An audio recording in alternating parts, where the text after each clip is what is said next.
So equity just floats all over the place. So if you don't have to take what they're trying to do is throw a string out in the water and get you to hook on their bait. Well, there's nothing that says that you can't fish for them. They're fishing for you. So we're simply trying to teach you how to turn around and fish for them. In that regard, equity does equity. Well, their life has become so complex that the equity or administrative judge or trier of fact is given leeway through these policies and procedures to attempt to protect your rights. Now, for instance, if one entity were paying all of the judges at one time, and that was their main concern, you can see whose rights they would protect.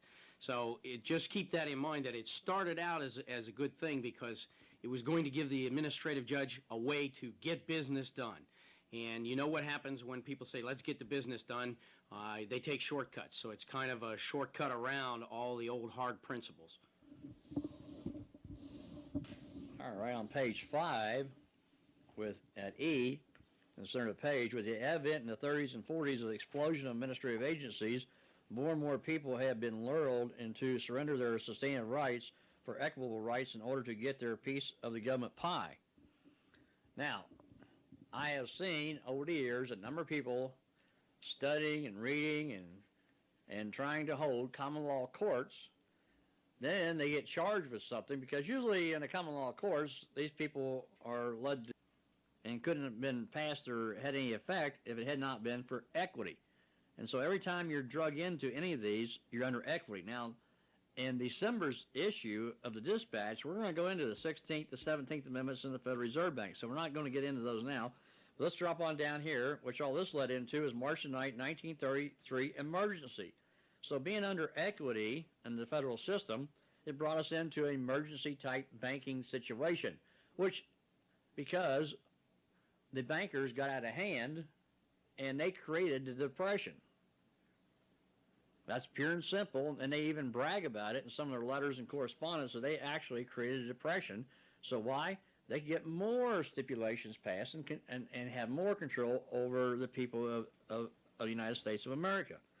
Now, you have the Emergency Act coming into place. Now, under Erie Railroad versus Tompkins, the next on the chart, 1938, is where basically Brandeis drove the stake in the heart of common law, and pretty well killed off common law, overturned 160 years of case law for this one case. And if you start reading in Harvard during this time frame, if you go to Harvard, Yale, Princeton, all the major law journals, all these professors were going nuts over the Erie Railroad decision and what it done to the common law.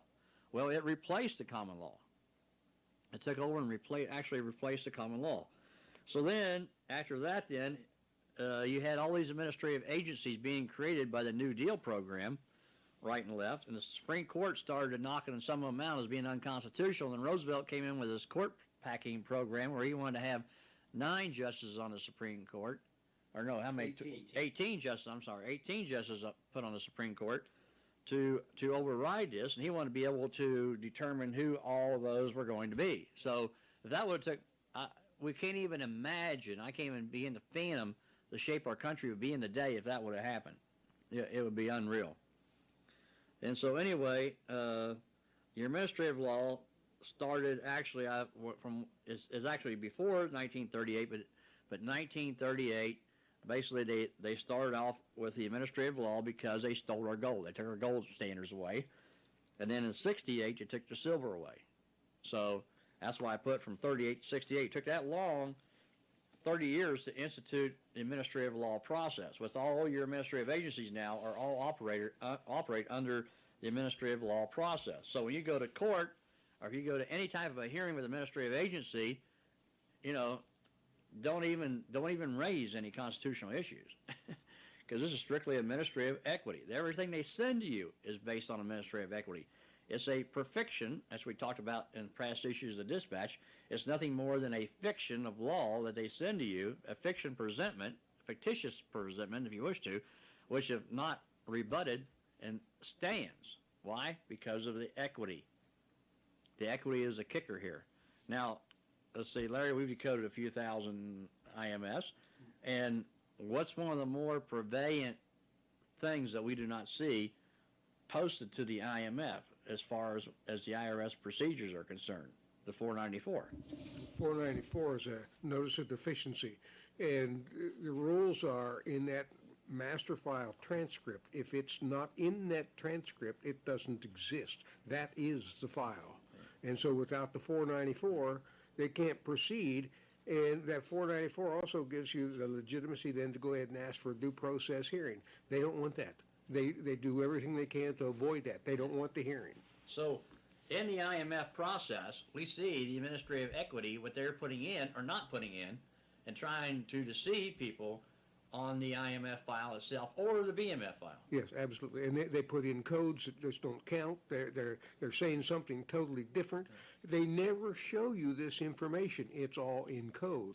And the person, you have to understand that the person that's doing the input in the computer probably doesn't have the foggiest notion what those codes mean. They're following somebody's orders. Now also, we said there's all these transaction codes on an IMF or a BMF.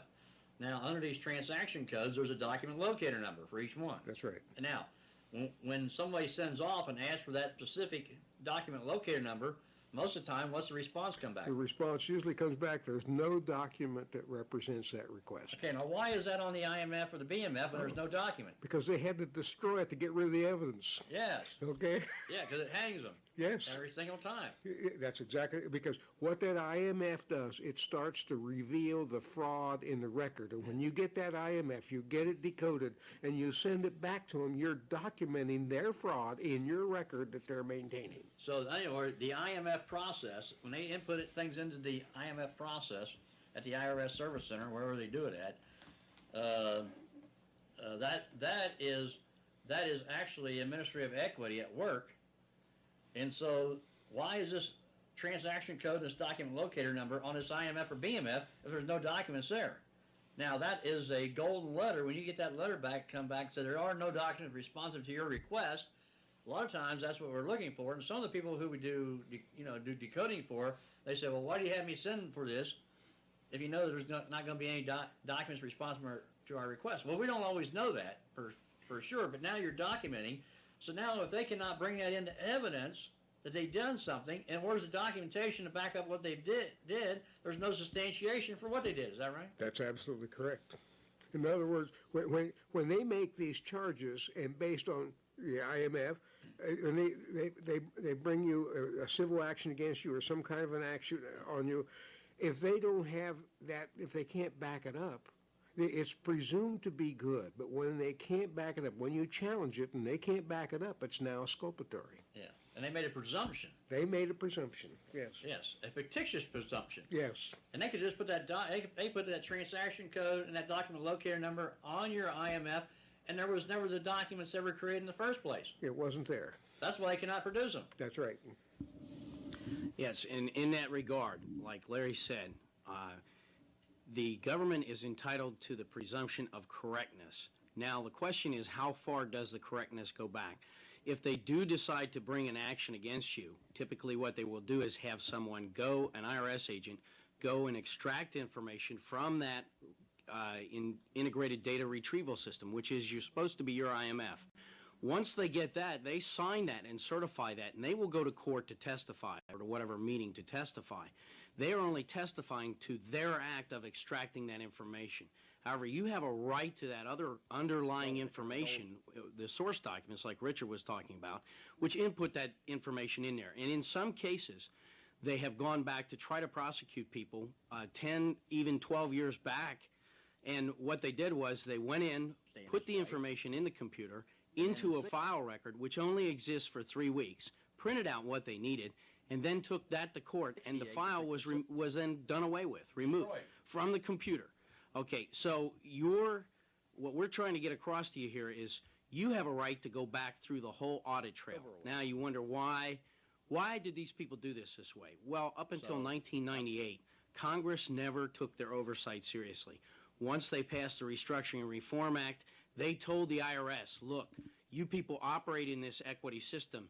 You now have to start following the rules, the manuals, the handbooks. They had never done it before. So they're going through a great phase change right now. It's a sea change, but that's why this has come about. So you can decide for yourself how to exploit that situation. Basically, you're going to be protecting your rights. The key is you need to know the procedural steps, and you need to know that if you don't rebut something in the equity system, it will stand and they will proceed on. That's because they're interested in getting the business done. Yeah, let me add one little piece to that. I have one example, which the computer does some things just automatically. And if you think you've made an error and it really is big, you wait till a computer does it. It's going to magnify to where they have